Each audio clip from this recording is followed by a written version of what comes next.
자, 주철에 대해서 살펴보도록 하겠습니다. 자, 주철은 몇 장 앞서서 잠깐 언급했던 것처럼 주조에 사용되던 철이라는 것에 그 이름이 유래하고 있습니다. 근데 현대에서는 그 의미가 확대되어서 탄소 함유량이 2% 이상인 철과 탄소 합금을 전체를 일르는 말인 거죠.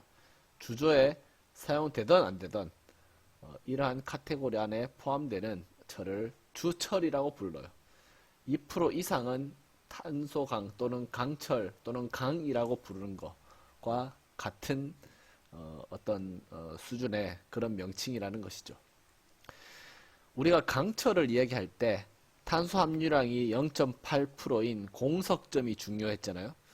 근데 주철에서는 탄소 함유량이 4.3%. 우리가 그 아까 전에 평형 상태도를 이야기할 때 뭐 이렇게 있었으면 여기에도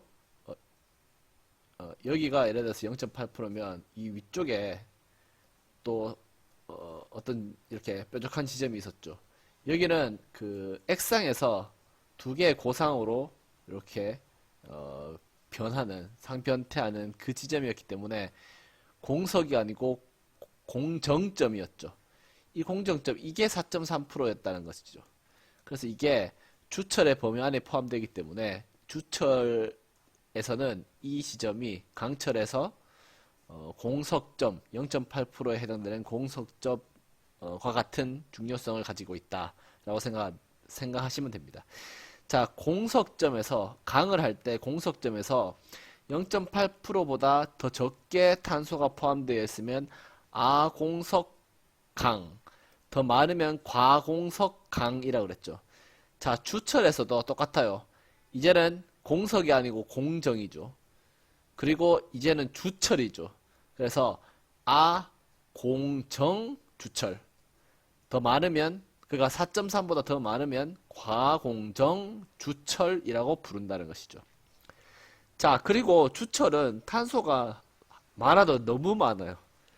그래서 얼마나 많냐 하면 탄소끼리 이렇게 뭉쳐가지고 탄소끼리 고체로 튀어나오는 경우, 석출되는 경우가 있기도 합니다. 탄소가 석출되면 흑연 상태로 튀어나와요. 이 그림에서 보면 여기에 시커먼 거 있잖아요. 이게 탄소가 흑연으로 이렇게 고체화돼서 나온 거죠. 자, 이렇게 되면 그 조직에 이 탄소가 포함된 이 조직에 이 주철에 성질에 큰 영향을 미치겠죠.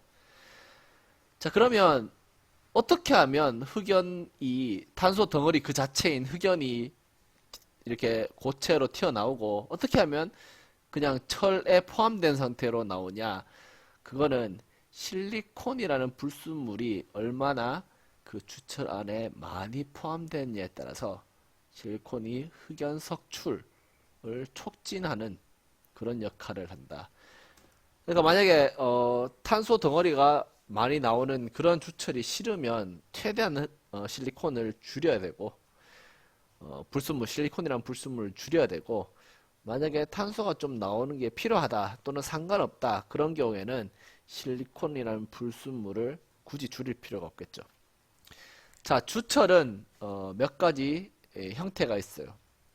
회주철, 말 그대로 이 영어가 말하는 그대로 영어가 의미하는 바처럼 회색이라는 얘기죠. 백주철은 흰색, 그리고 반주철은 회주철과 백주철 사이. 그러니까 그 색을 섞었다기보다는 그게 서로 구조가 섞여 있다는 이야기죠.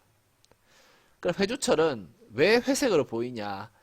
일부 탄소가 흑연으로 석출되면서 그 파면이 흑연의 단면이 회색으로 보이나 봐요. 아니면 흑연은 사실 단면은 검은색이잖아요, 그죠? 근데 그게 주철 안에 포함되어 있어서 함께 어떤 색을 구성할 때는 회색으로 보이도록 만드나 봅니다. 자, 백주철은 상대적으로 흰색이라는 이야기죠. 그래서 탄소가 우리가 강철 이야기할 때 이야기한 그 시멘타이트 상태 Fe3C 그리고 알파 플러스 FeC 요 상태였죠. 뭐 주철이건 강철이건. 그래서 어, 여기 C가 이 안에 포함되어 있는 상태로, 그러니까 C 혼자서 이렇게 나와서 이렇게 석출되어 있는 것이 아닌 시멘타이트 또는 페라이트 안에 탄소가 많이 포함되어 있기 때문에, 그리고 탄소가 워낙 많기 때문에 이거보다는 더 많은 이걸 구성하겠죠. 페라이트보다는 시멘타이트. 그래서 시멘타이트의 단면, 파면 이 백색으로 보이나 봐요. 그래서 백주철 흰색으로 보인다. 그리고 반주철은 회주철과 백주철이 섞여 있고 파면이 반점. 자, 요게 섞여 있어서 그 회주철 부분이 이렇게 많이 눈에 띈다. 그런 구조를 반주철이라고 한다. 라고 생각하시면 됩니다. 주철의 성질 또는 특징에 대해서 좀 살펴보도록 하겠습니다. 자, 우리가 강철을 얘기할 때 평형상태도를 한번 본 적이 있죠. 그 평형상태도를 다시 한번 꺼내 보자면, 자, 여기서 보시면 요 2% 이 점을 기준으로 왼쪽은 강이고 오른쪽은 주철이죠. 여기 기준으로 주철이죠. 자, 요걸 기준으로 보면, 자, 강철 같은 경우에는 최소한 이 정도까지는 올라가야지 액체입니다. 액체, 그죠? 근데 반면 주철은 탄소가 많아지면 많아질수록 액체가 되는, 액상이 되는 온도가 점점 낮아지죠. 어찌됐건 이 강철에 비해서 주철은 요 액체가 되는 구간에 들어가는 이 온도가 사실 좀 낮아요, 그죠? 상대적으로 강철에 비해서 액체가 되는 온도가 낮아요. 특히 이 지점은 굉장히 낮은 온도 1147도에 액상이 될 수 있습니다. 즉 녹을 수 있다는 이야기죠. 그 말은 주조를 위해서 주물로 만들기 용이하다는 의미. 자, 아까 얘기했던 것처럼 어떤 틀 같은 거, 몰드라고 얘기하는데, 틀에 쇠를 녹여서 부어서 그 형태대로 뭔가를 만드는 것을 주조를 한다 그랬죠. 자, 주조를 하려고 그러면 액체가 되어야 될 거 아니에요, 그죠? 그래서 액체가 되기 위해서는 낮은 온도에서 쉽게 녹을 수 있는 게 굉장히 중요한 의미를 가지고 있다는 것이죠. 그래서 이렇게 액체로 녹아서 뭔가를 만들면 뭐 두들기거나 아니면 늘리거나 구부려서 만드는 것보다 훨씬 복잡한 구조를 만들 수 있죠. 자, 그리고 물세라는 이야기가 또 나왔는데, 물세는 일반적으로 선철을 이야기한다 그랬죠. 선철. 그런데 물세라는 용어가 좀 더 확대하자면 액체가 된 어떤 액상이 된 철이 굳어지면 그게 무쇠 또는 뭐 물세의 원래 의미였다라고 설명하기도 합니다. 다시 정리하자면 원래 선철을 만들 때 용광로에서 액상이 되죠.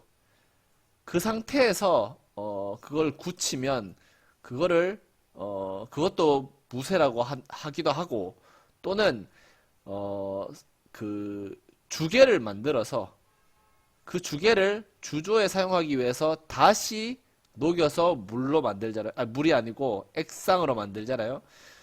그 액상을 부어서 다시 굳힌 것을 무쇠라고 하기도 한다는 것이죠.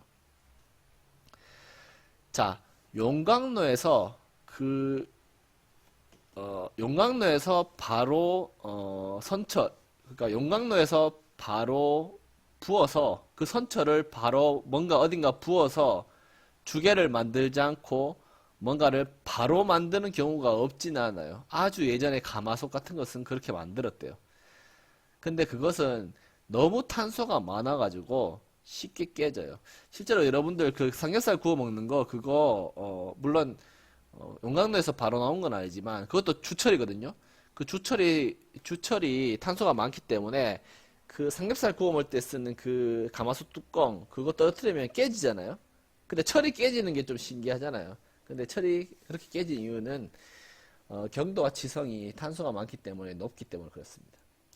어찌됐건 이런 식으로 뭔가를 만드는 거, 그게 가마솥이라든지 복잡한 기계 구조 이런 것들은 이런 주철에 이런 물로 액상으로 녹여서 어떤 주조에 의해서 만들 수 있는 그러한 성질을 어, 이용하기 때문에 이게 가능하다. 이런 것들 용도에 주로 사용한다. 자, 주철도 다른 성분을 추가를 해서 성질을 좀 개선할 수 있어요. 왜 개선만 이야기하냐면 그 누구도 뭔가를 추가해서 성질을 나쁘게 하고 싶은 사람은 없을 거예요. 어떠한 방식으로도 개선하기 위해서 다른 성분을 집어넣을 거 아니에요? 그래서 뭐 니켈을 집어넣으면 흑연화 촉진, 그러니까 흑연이 더 많이 튀어나온다는 것이죠. 자, 흑연이 더 많이 튀어나와도 어떤 장점이 있기 때문에 장점이 있다면 이런 것을 많이 추가하겠죠. 그리고 내열성, 내산성성 이런 것도 증가한다. 크롬하면 경도 증가 뭐 이런 장점들이 있고 그리고 이 부위가 바닐륨인가? 바나듐인가 그래요. 바나듐. 아주 뭐 많이 쓰이는 그런 성분은 아닌데 흑연화를 강력하게 억제하는 기능을 한다. 그래서 흑연이 포함되어 있기를 원치 않는 그러한 경우에는 이걸 쓴다는 거죠. 이걸 쓰면 조직을 미세하고 균일하게 할 수 있다고 알려져 있습니다. 뭐 이런 정도는 참고 삼아 알아두시면 될 것 같습니다.